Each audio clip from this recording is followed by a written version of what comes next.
We are counting down the 15 best thriller movies that will properly rob you of your rest. These aren't just movies with a few tense scenes. They are psychological endurance tests that stay with you long after the credits have finished rolling. If you really love movies like me, hit subscribe. Kicking things off at number 15 is a film that I genuinely think is one of the most effective explorations of social awkwardness turned into total dread. Joel Edgerton wrote, directed, and starred in The Gift, playing a socially stunted man from a couple's past who starts leaving mysterious presents on their doorstep. It follows Simon and Robin as they move into a beautiful new home, only for Simon's old high school acquaintance to begin a series of kind gestures that slowly feel more like a siege. What makes this film so brilliant is how it weaponizes politeness. We've all been in that situation where someone is being a bit too pushy, but we don't want to be the jerk by telling them to leave. Joel Edgerton's performance is properly unsettling because he never raises his voice. He just exists in their space with this heavy, unblinking intensity. There is a specific scene involving a missing dog and a shower sequence that had me literally gripping the arms of my chair. On Letterboxd, people often talk about how this movie makes them look at every unexpected package or friendly stranger with absolute suspicion. It is a smart, mean, and deeply calculated thriller that understands that the past never actually stays buried. It's the ultimate bad neighbor movie. Coming in at number 14 is a film that thrives on the horror of not knowing which threat is worse, the apocalypse outside or the man in the room with you. 10 Cloverfield Lane stars Mary Elizabeth Winstead as a woman who wakes up in an underground bunker after a car accident, told by a massive, intimidating man played by John Goodman that the world has ended. This movie is a masterclass in sustained tension. For 90% of the runtime, you are trapped in that bunker with them, trying to figure out if Goodman's character is a savior or a kidnapper. John Goodman gives what I honestly believe is the best performance of his career here. He is a ticking time bomb of a man who can switch from paternal to murderous in half a second. There is a specific scene involving a family dinner and a board game that is more stressful than any action sequence I've seen in years. The way the camera stays tight on the characters' faces makes the claustrophobia feel like a physical weight.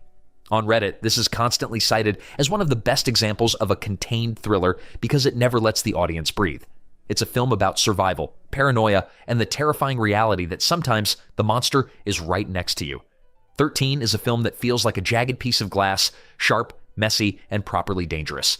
Jeremy Saulnier's Green Room follows a struggling punk rock band that witnesses a murder at a remote neo-Nazi skinhead bar and finds themselves barricaded in the dressing room. This isn't a movie version of violence. It is visceral, clumsy, and terrifyingly realistic.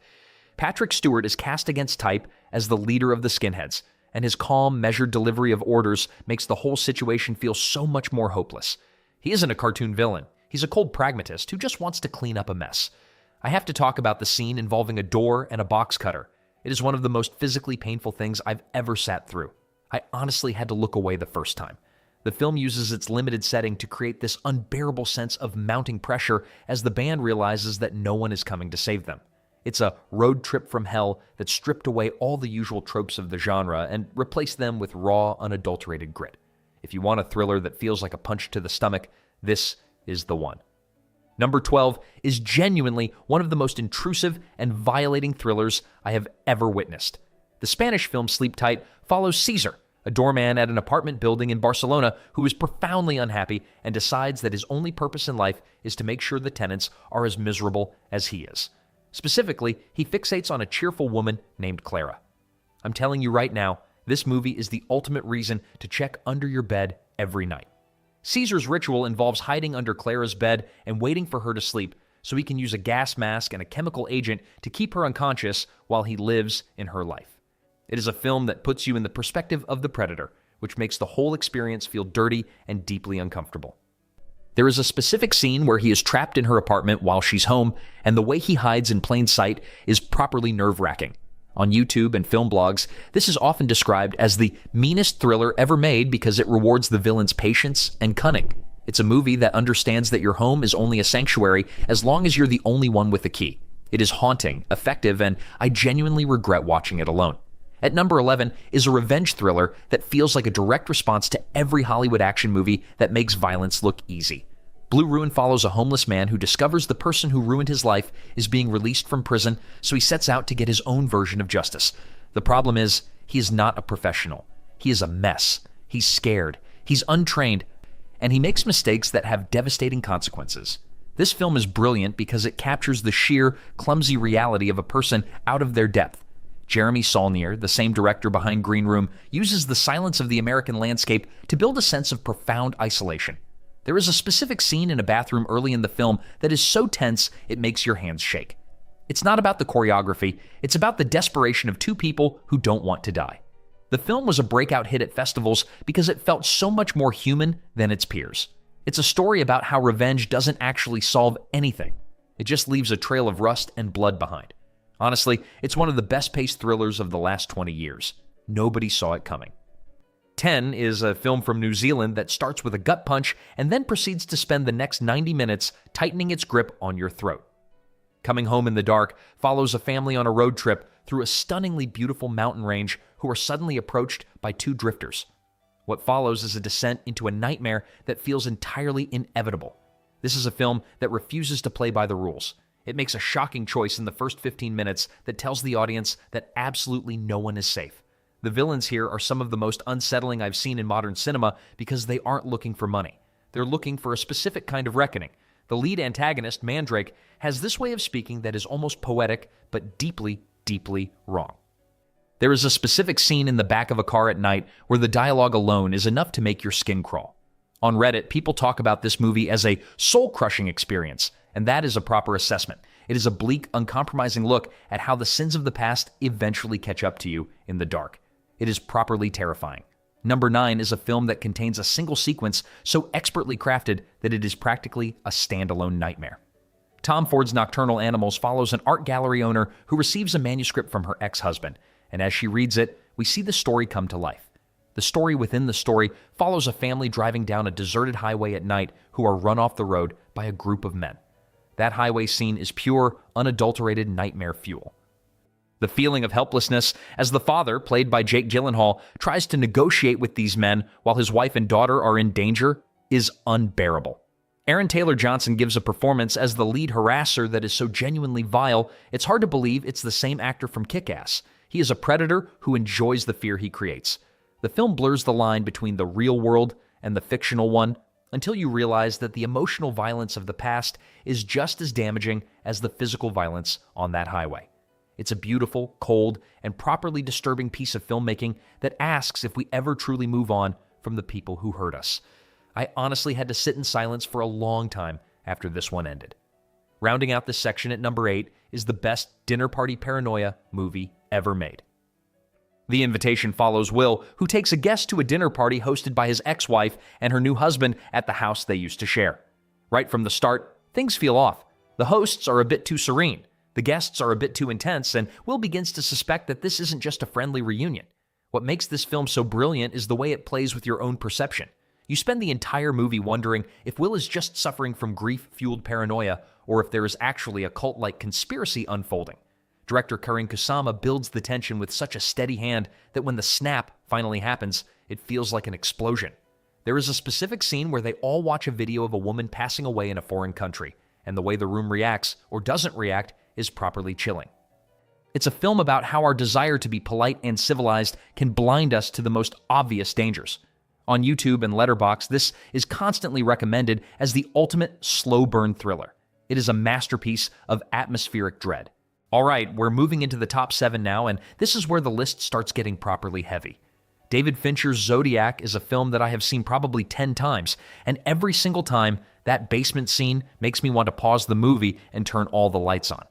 It follows the decades-long obsession of a political cartoonist, played by Jake Gyllenhaal, as he tries to uncover the identity of the notorious Zodiac killer.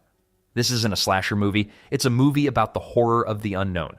Fincher's clinical, obsessive attention to detail mirrors the protagonist's own descent into madness. There is a specific scene at a park in broad daylight where the killer approaches a couple by a lake, and the lack of music, the sheer quiet reality of the birds chirping while this monster ties them up, is one of the most disturbing things I have ever witnessed. It makes you realize that the most dangerous thing isn't the killer himself, but the way he manages to infect your life even when he's not there. On Reddit, this is often called the best thriller of the 2000s because it understands that the mystery is often more terrifying than the answer. It is a dense, masterful, and properly exhausting piece of filmmaking. Number 6 is a surreal Dutch thriller that I promise you will never forget, even if you want to. Borgman follows a mysterious vagrant who invades the lives of an upper-class family, slowly and methodically dismantling their reality from the inside out. This film operates on dream logic. It's weird, it's quiet, and it is deeply, deeply wrong. It's like a dark fairy tale that has been dropped into a modern suburban home. There is a specific scene where the protagonist and his associates are literally planting people in the garden, and the matter-of-fact way it's handled is genuinely upsetting. It's a film that doesn't feel the need to explain its rules to you, which only makes it more haunting. If you like the invader energy of something like Parasite but wanted it to be 10 times more bizarre and supernatural, this is the film for you. It's a masterpiece of domestic horror that asks what happens when the thing you let into your house refuses to leave. It is visually intoxicating and properly singular. Coming in at number 5 is a film that is so extreme and so relentless that I actually hesitated to put it on this list. I Saw the Devil is a South Korean cat-and-mouse game between a secret agent and the serial killer who took his fiance's life. But this isn't a standard revenge story. The agent decides that killing the man isn't enough. He wants to catch him, torture him, release him, and do it all over again. It is a visceral, blood-soaked descent into hell that asks at what point the hero becomes the monster he's hunting. The performance from Choi Min-sik as the killer is properly terrifying. He is a force of pure, unadulterated evil. There is a specific scene in a taxi that is so expertly choreographed and so brutal that it will stay in your head for days. On film forums, this is often cited as the most intense thriller ever made, and for good reason. It's a film that pushes the boundaries of what an audience can handle, and it doesn't apologize for it. It is a masterpiece of pure, raw energy. Number 4 is a film that I have praised before, but it is the ultimate stay-awake movie because it suggests that your own mind is your worst enemy. Kiyoshi Kurosawa's Cure is a hypnotic, intellectual nightmare about a detective investigating a series of murders where the killers have no motive and no memory of the crime. It's a movie about mesmerism and the terrifying idea that a stranger can unlock the darkness inside of you with just a few words and a flickering lighter. The sound design in this film is what really gets to me. The constant low-level hum of the city and the rhythmic sounds the antagonist makes are properly unsettling. There is a specific scene in an old hospital that is so heavy with dread, it feels like the air is getting thinner while you watch it. It's a film that doesn't rely on jump scares because it's too busy trying to convince you that you don't actually have control over your own actions. If you want a thriller that will genuinely make you question your own identity, this is it. It's a quiet, cold, and properly brilliant piece of J-horror. At number 3 is the film that redefined the South Korean thriller and launched one of the greatest directorial careers in modern cinema. Na Hong-jin's The Chaser follows a disgraced former cop turned pimp who realizes his girls are disappearing and that they were all last seen by the same client. This is a race against the clock procedural where everything that can go wrong does. What makes this film so visceral is the frustration. You are watching a man try to navigate a bureaucratic, incompetent police force while a literal monster is sitting in a room right next to them. There is a specific scene in a small neighborhood shop that is so agonizingly tense, it makes your stomach turn. It's a moment where the truth is inches away, but everything slips through the character's fingers. On YouTube and Reddit, this is constantly cited for its uncompromising tone. It doesn't give you the Hollywood ending. It gives you the cold, hard reality of what happens when the clock runs out. It is a visceral, heartbreaking sprint toward a nightmare. Fix that on your watch list immediately. Number 2 is a film that needs no introduction, but it is impossible to ignore on a list about movies that keep you awake. David Fincher's Seven is the gold standard for atmospheric dread. It follows 2 detectives, played by Brad Pitt and Morgan Freeman, as they track a serial killer who uses the 7 deadly sins as his personal blood-soaked manifesto. I have to talk about the city itself. It's never named, but it feels like a living, rotting character that is constantly sweating and raining. The sound design is oppressive, and the cinematography by Darius Khondji makes every room look like it's covered in a thin layer of grease. There is, of course, the infamous sloth scene, but for me, the real horror is in the what's in the box climax.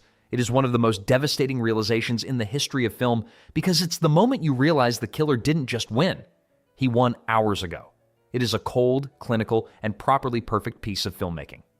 30 years later, it still hits like a ton of bricks. Make of that what you will. And at number 1, the film that contains the single most claustrophobic and psychologically scarring ending in the history of the medium. The original 1988 Dutch film, The Vanishing, is the undisputed master of this genre. It follows Rex and Saskia, A young couple on a road trip who stop at a gas station for a break. Saskia goes inside to buy drinks, and she never comes out. For the next 3 years, Rex is consumed by her disappearance until the man responsible finally reaches out and offers him the chance to know exactly what happened, on the condition that he experiences it for himself. What makes The Vanishing genuinely terrifying isn't a jump scare or a masked killer. It's the villain, Raymond Lamorne. He is a family man, a chemistry teacher, and a literal sociopath who treats the concept of evil like a lab experiment. He wants to see if he's capable of the worst possible thing, not because he's crazy, but because he's curious. I honestly believe this is the most disturbing portrayal of a predator in cinema because he is so completely, boringly normal. There is a specific scene where he's practicing his kidnapping technique with a stopwatch, timing how long it takes to lure someone into his car, and the clinical cold nature of it is properly chilling.